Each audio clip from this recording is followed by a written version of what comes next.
I think this is an area that I'm, 2 years of kind of working with organisations looking at kind of content creation. And actually the thing that I am becoming increasingly fascinated by is the opportunities around distribution. We are in a world now of self-publishing, whether that's your kids on their Snapchat accounts, or whether that's you as organisations, or the Prime Minister or the President of the United States, God help us. But we are in a world of self-publishing. Everyone is creating their narratives online and sharing it.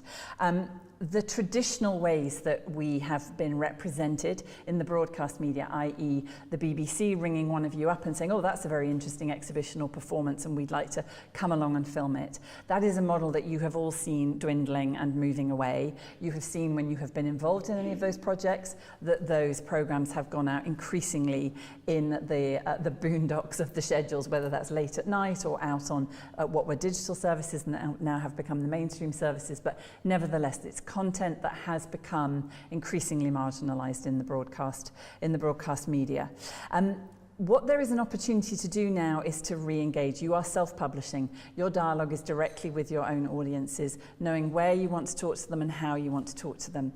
There are many, many things about the online wasteland which are terrifying and hard to control. But one of the really good things is it does not yet consume arts as if there is an arts audience. It is just an environment in which people share culture, share things that they are fascinated by, intrigued by, curious by, made angry about, and they will share it. It's a very unusual thing.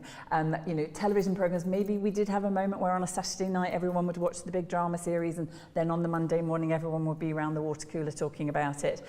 But generally speaking, people are not sharing so much now around the kind of broadcast content. But online, it's all about sharing. It's all about what it says about you as an individual when you share content. It's all about the opinion you might have about content. So the ability now to see what you're doing, and you know the work you're making, you know the artists you're working with, you know how you want to speak, what it is you want people to take away, how you might want them to interact. So seeing the opportunities online as the primary opportunities, not necessarily that the broadcast is the absolute definitive and ultimate outcome, is really, really important. I say now, and I've said it a lot, but if the BBC are going to broadcast a project of yours, that is great. But let us say that they're putting out a Nutcracker or a Cherry Orchard. If that Nutcracker or that Cherry Orchard are from the Royal Ballet or the National Theatre, there is a chance that the morning after they've shown it, when somebody's describing that back to somebody else, they might say, I saw the National Theatre's Cherry Orchard, or I saw the Royal Ballet's Nutcracker. What they will definitely not be saying is, I saw Newcastle Playhouse's Cherry Orchard or Northern Ballet's Nutcracker. The brand awareness for when that piece goes out will in fact be the BBC showed me a Nutcracker last night.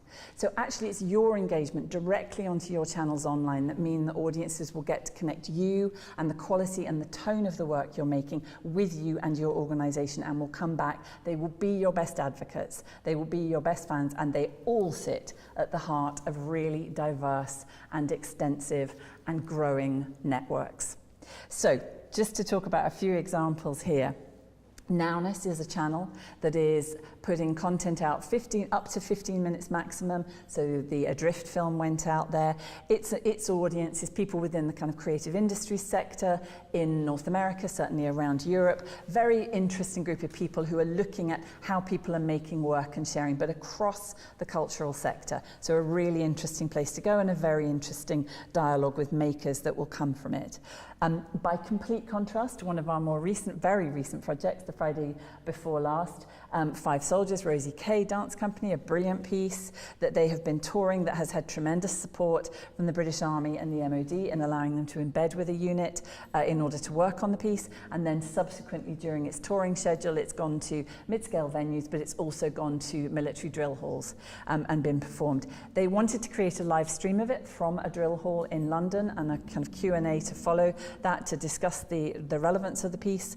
And the British Army Facebook page had been very supportive of the tour, and they said, oh, and absolutely, we'll put it on the British Army, we'll put it on the Facebook video feed. About 24 hours later, they came back and said, okay, we've had a conversation and we've got 1.6 million subscribers, and actually we think that if we put a contemporary dance piece up there, you might get a bit of a backlash. Perhaps we won't do that. And we went, okay, if you've thought that through, and that's fine, as long as you'll point across to the Rosie K YouTube site, that's lovely, we'll manage it that way. Another 24 hours later, and actually, to be fair to them, they came back and went, no, this is ridiculous. We've supported this piece in its creative development, we've supported this piece in its live performance, why wouldn't we, in fact, now go that extra step and put it out on the Facebook video feed? So, for the first time ever, the British Army Facebook page on its video feed carried a live stream of a contemporary dance piece. It got a lot of comments. Yes, it got maybe about 2/3 of those comments, I will admit, were of the tone of not what I went to war for, or wouldn't mind being deployed next to her, and other similar comments. But there were at least 1/3 of the comments that were incredibly impressed and moved by the piece. So there was a really good dialogue. Even for those negative ones, I kind of went, fantastic, because I can see how you're commenting about the thing you're seeing. So I now know that you have watched at least 10 minutes of a contemporary dance work. So whether you hate it or not, it doesn't matter. You've actually looked at a piece of dance, you've commented on it, and actually you would never have walked into a theatre and seen that piece. So I think, job done. So yeah, I think it's imagining where the work might sit. We've done a lot of work with the Science Museum, looking at some of the science websites. So thinking about where you may have partnerships to take specific pieces of work. And if I could just add to that, there is a sort of trade-off, if you like, between distribution through channels that you own, where you've got that editorial, curatorial control, and distribution through third-party sort of selected channels where there may be a greater volume of the audience you're trying to reach already. And it's probably a sort of stepped approach in terms of starting with the latter, where you can go and engage that wide audience, but then in doing that, thinking about how you might convert them across to the channels that you do own, and then have that closer relationship and dialogue on things where you've got a little bit more control over retaining that audience. But that's the kind of strategic choice to make, if you like, in deciding how to distribute a work. And clearly, if you can do both, then that's great.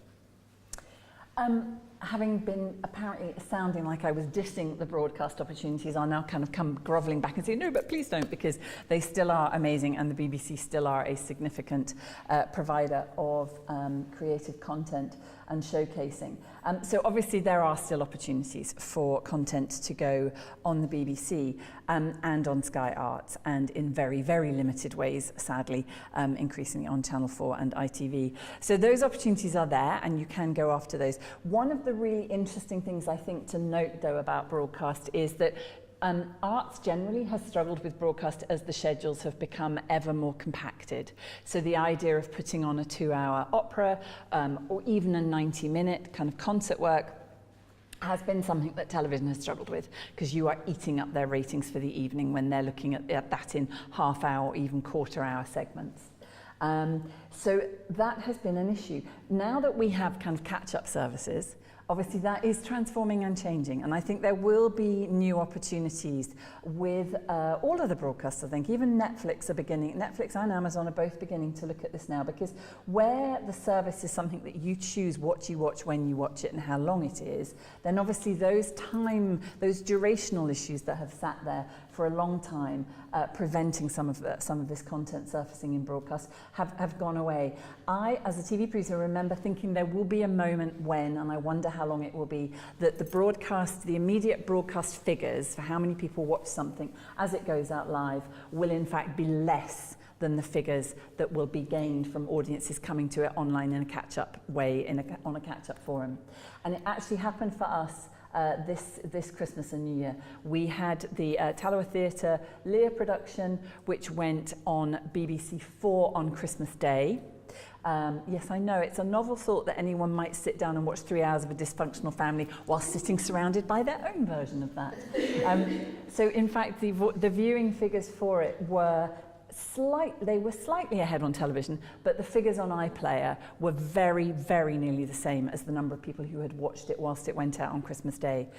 And of course, that was a great moment, because Christmas Day, people are sitting there and kind of running out of things to say to one another, so they will have picked up the Radio Times or whatever other listings magazine. They will be aware of something, probably not at that moment prepared to commit to sitting for 3 hours and watching it, but they've noted it, they'll go and find it on the catch-up services.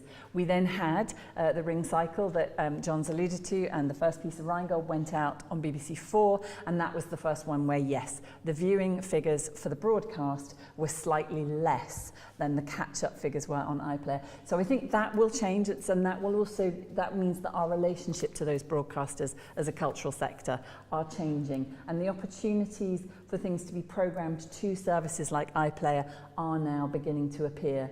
And we have already programmed the first season of programs around poetry, spoken word, last summer, where we were able to curate content from a variety of arts organisations, plus some originated content onto iPlayer. Didn't have anything to do with the BBC producing it, they just gave us access to the iPlayer. And then, of course, there is live event cinema. Live event cinema has, I think, alerted people to lots of things about kind of what the audience experience might be. There is a premium. We know everybody talks about there being a premium on live content rather than recorded content. I don't necessarily think that I understand quite why that is happening. I think there are lots of situations where recorded content might work, but at the moment it is dominated by the live events, and it's dominated by the big brands who have the ability to kind of speak out from a poster and encourage audiences to come into a cinema and watch them. So at the moment, the cinema distributors, the live event cinema distributors, would tell you that they are at capacity for the organisations that they can take into the cinemas. I think there are ways of creating smaller, more local networks for that. The Talawalia film played very successfully into cinemas in specific communities with a lot of thought and effort about how to promote it, what kind of Q&As to offer to happen after the screenings, and actually it was very successful. But it is very hard to kind of see it as a line of income, because I think in the end, once the cinemas themselves have taken their share of net receipts, your ability to actually get a great deal of money back from it is quite limited. But it can be useful, and it is, I think, worth thinking about. And I will link that to the next slide, which is, but there are other kinds of captured communities. Synergy is a project that the Arts Council of England have been supporting and now exists as an organisation, and I would encourage you all to go and have a look if you haven't come across them yet. The idea, quite simply there, was that there are lots of captured communities who would enjoy that shared tribal experience of coming together to watch something in a live or a recorded context. For example, we're currently talking to London Jazz Festival about their Jazz Voices concert. So the idea that there are jazz music societies around the UK who might want to come together as a group in a village hall, in a community centre, in an arts centre, in a pub. The idea that there are groups who would like to come together, but they are obviously limited by price as to what they are able to actually commit to. So the idea with Synergy is that by having a way of watermarking download content so that basically you cannot have piracy, so any of the rights holders don't need to be concerned.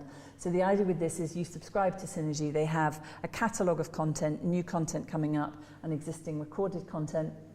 They're also being supported by the BFI with the Britain on Film archive. So you could, if you are a literary society somewhere, you could download a couple of short films from the BFI Britain on Film for your local area that are kind of fun for people to watch, and then a live event that whatever that group is interested in, you go and you download it. So you just need a computer and a broadband, and then you download a watermarked copy of the work so that you can then test it, make sure that everyone can hear it and see it.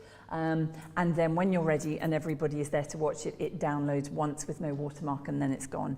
So it's a really clever and effective way, I think, of imagining how, and I think the next phase of that will be for organisations to then imagine how they reach out to those audiences to say, why don't you have your event or your moment where you all come together in that group to watch that content. Yeah, so obviously as a model that makes sense, both if you're a venue that's looking to stage a screening and if you've got content that you want to distribute to other venues in a cost-effective way. So that's great. We're about at the sort of halfway point. Does anyone have any questions on the content distribution aspect? No. Okay, great. What we'll do then, if we could take a coffee break and resume at 22, and then we will talk to you about content creation. Thank you very much.